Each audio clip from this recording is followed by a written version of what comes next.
Cinema ఇండస్ట్రీలో ఎప్పుడూ ఒక మాట బలంగా వినిపిస్తుంటుంది. సినిమా తీయడం ఒక ఎత్తు, దాన్ని థియేటర్‌లో రిలీజ్ చేయడం మరో ఎత్తు. ఈ మాటలు అక్షరాల నిజం అని మరోసారి రుజువైంది. భారీ అంచనాల మధ్య వస్తున్న బాలకృష్ణ 'అఖండ 2' విడుదల చివరి నిమిషంలో వాయిదా పడడం ఇప్పుడు ఇండస్ట్రీ మొత్తాన్ని ఆలోచనలో పడేసింది. కేవలం డబ్బు, క్రేజ్ ఉంటే సరిపోదు, పర్ఫెక్ట్ ప్లానింగ్ లేకపోతే ఎంతటి స్టార్ హీరో సినిమా అయినా బ్రేకులు పడాల్సిందే అని ఈ సంఘటన ఒక గట్టి హెచ్చరికలా నిలిచింది. వీడియో చివరి వరకు చూడండి. Please like, share and subscribe చేసుకోవడం మర్చిపోకండి. గతాన్ని ఒకసారి పరిశీలిస్తే ఇలాంటి ఘటనలు కొత్తేమీ కాదు. Raviteja blockbuster hit 'Crack' cinema సమయంలోనూ సరిగ్గా ఇలాంటి డ్రామానే జరిగింది. మార్నింగ్ షోలు పడాల్సిన టైంకి ఆర్థిక లావాదేవీల గొడవలు రావడంతో షోలు ఆగిపోయాయి. చివరికి హీరో చొరవతో సమస్య పరిష్కారమై లేటుగా షోలు పడ్డాయి. అలాగే పవన్ కళ్యాణ్ 'హరిహర వీరమల్లు' విషయంలోనూ నిర్మాతలకు ఆర్థికపరమైన ఇబ్బందులు తలెత్తినప్పుడు పవన్ స్వయంగా జోక్యం చేసుకుని రిలీజ్కు ఇబ్బంది లేకుండా చూసుకున్న సందర్భాలు ఉన్నాయి. సాధారణంగా చిన్న, మీడియం రేంజ్ సినిమాలకు ఫైనాన్షియల్ ఇష్యూస్ రావడం కామన్. కానీ బాలయ్య లాంటి సీనియర్ స్టార్ హీరో, అందులోనూ 'అఖండ' లాంటి భారీ బడ్జెట్ సినిమాకు ఇలాంటి పరిస్థితి రావడం నిజంగా ఊహించని పరిణామం. బాలయ్య కెరియర్లోనే హైయెస్ట్ బడ్జెట్తో తెరకెక్కిన ఈ సినిమా కేవలం కొన్ని పాత బకాయిల కారణంగా ఆగిపోవడం అనేది హీరో ఇమేజ్ మీద, మార్కెట్ మీద కూడా ప్రభావం చూపిస్తుంది. అందుకే పెద్ద హీరోలు ఇప్పుడు కేవలం రెమ్యూనరేషన్ చూసుకోవడమే కాదు, నిర్మాతల ట్రాక్ రికార్డు కూడా చెక్ చేసుకోవాల్సిన పరిస్థితి వచ్చింది.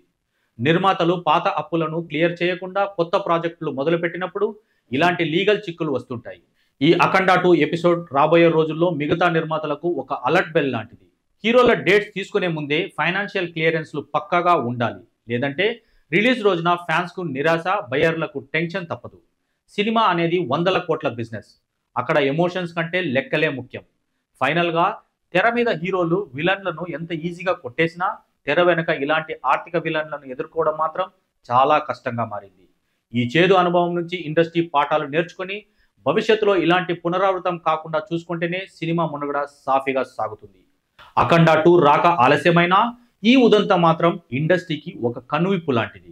అయితే ఇప్పుడు ఫ్యాన్స్ని తొలిచేస్తున్న ఒకే ఒక ప్రశ్న ఏంటంటే, అసలు మా బాలయ్య బాబు సినిమా ఎప్పుడు రిలీజ్ చేస్తారు?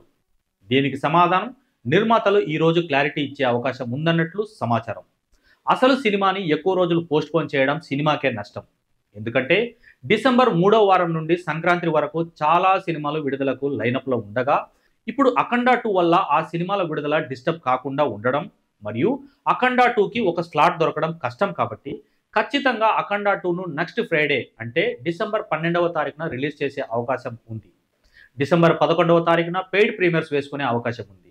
దీనికి గాను మళ్ళీ ఆంధ్రప్రదేశ్, తెలంగాణ ప్రభుత్వాల నుండి అనుమతి తీసుకోవడం జరుగుతుంది. ఒకవేళ ఇంకా సినిమా విడుదలను పోస్ట్పోన్ చేస్తే డిసెంబర్లో కాకుండా సంక్రాంతి బరిలో లేదా సంక్రాంతి తరువాత సినిమా విడుదల చేసే అవకాశం ఉంటుంది. ఎలా చూసినా డిసెంబర్ 12వ తారీఖు సినిమా విడుదల చేస్తే బాలయ్య స్టామినాకు తగ్గట్లుగా కలెక్షన్స్ వచ్చే అవకాశాలు ఉన్నాయి. అలా కాకుండా వేరే సినిమా రిలీజ్ల టైంలో వాటికి పోటీగా దించితే మాత్రం కలెక్షన్లు స్ప్లిట్ అయ్యి బాలయ్య సినిమాకు రావాల్సిన కలెక్షన్స్ రాకుండా ఆగిపోయే అవకాశం ఉంటుంది. సో నిర్మాతలు బాలయ్య బాబుతో మాట్లాడి ఒక నిర్ణయం తీసుకొని నెక్స్ట్ వీక్ సినిమాను రిలీజ్ చేస్తారని సమాచారం. ఇంకొక ప్రశ్న ఏంటంటే, అసలు 200 కోట్లు పెట్టి సినిమా తీసిన నిర్మాతలకు 28 కోట్లు డబ్బులు కట్టడం కష్టమా అనిపిస్తుంది. పోనీ ఫ్యాన్స్ కోసం ఆ డబ్బులు డైరెక్టర్ లేదా హీరోనే భర్తీ చేయొచ్చు కదా అని కొందరు అంటున్నారు. అసలు లోపల ఏం జరుగుతుందో మనకు తెలియనప్పుడు కామెంట్స్ పాస్ చేయడం కరెక్ట్ కాదని ఇంకొందరు అంటున్నారు. చూడాలి మరి ఏం జరుగుతుందో. బయట జరుగుతున్న ప్రచారం ప్రకారం సినిమా ఆగిపోవడానికి కారణమైన ఆర్థిక లావాదేవీలను నిర్మాతలు పరిష్కరించినట్లు తెలుస్తుంది. ఫిర్యాదుదారులకు ఇవ్వాల్సిన బకాయిలను చెల్లించడానికి లేదా ఒక అంగీకారానికి రావడానికి చర్చలు జరిపారని, ఆ సమస్య కొలికి వచ్చిందని అంటున్నారు. అయితే దీనిపై చిత్ర నిర్మాణ సంస్థ నుంచి కానీ, సంబంధిత వ్యక్తుల నుంచి కానీ ఇప్పటి వరకు ఎలాంటి అధికారిక ప్రకటన రాలేదు. ఎవరూ స్పందించలేదు. ఒకవేళ ఈ వార్తే నిజమైతే మాత్రం సినిమా విడుదలకు ఉన్న ప్రధాన అడ్డంకి తొలగిపోయినట్లే. కానీ అసలు విషయం కోర్టు చేతిలో ఉంది. మద్రాసు హైకోర్టు విధించిన స్టే ఇంకా కొనసాగుతుంది. ఫిర్యాదుదారులు తమకు పేమెంట్ అందినట్లు కోర్టుకు తెలిపితేనే ఆ స్టే ఎత్తివేయబడుతుంది. ఆ తర్వాతే డిజిటల్ కీస్ రిలీజ్ అవుతాయి. ప్రస్తుతం అందరి దృష్టి కోర్టు ప్రొసీడింగ్స్ మీదనే ఉంది. ఒకవేళ లోపల చర్చలు జరిగి సమస్య పరిష్కారం అయి ఉంటే మధ్యాహ్నానికల్లా కోర్టు నుంచి క్లియరెన్స్ వచ్చే అవకాశం ఉంది. అదే జరిగితే సాయంత్రం నుంచే ప్రీమియర్స్ లేదా షోలు మొదలయ్యే ఛాన్స్ లేకపోలేదు. అంటే 24 గంటల ఆలస్యంతో సినిమా వచ్చే అవకాశం ఉందని విశ్లేషకులు అంచనా వేస్తున్నారు. అధికారికంగా మేకర్ స్పందించే వరకు ఏదీ నమ్మలేని పరిస్థితి. నిరవధిక వాయిదా పడిందా లేక సాయంత్రం వరకే వర్తిస్తుందా అనే కన్ఫ్యూజన్ ఫ్యాన్స్లో ఇంకా కొనసాగుతూనే ఉంది. ఈ రూమర్స్ అభిమానులకు కాస్త ఉపశమనం కలిగిస్తున్నా అసలు విషయం తేలే వరకు టెన్షన్ తప్పదు. మొత్తానికి అఖండ 2 చుట్టూ జరుగుతున్న ఈ పరిణామాలు సినిమాపై సస్పెన్స్ క్రియేట్ చేస్తున్నాయి. సినిమా రిజల్ట్ మీద ఏమైనా ఎఫెక్ట్ పడుతుందా అని ఫ్యాన్స్ కంగారు పడుతున్నారు. ఏం జరుగుతుందో చూడాలి మరి.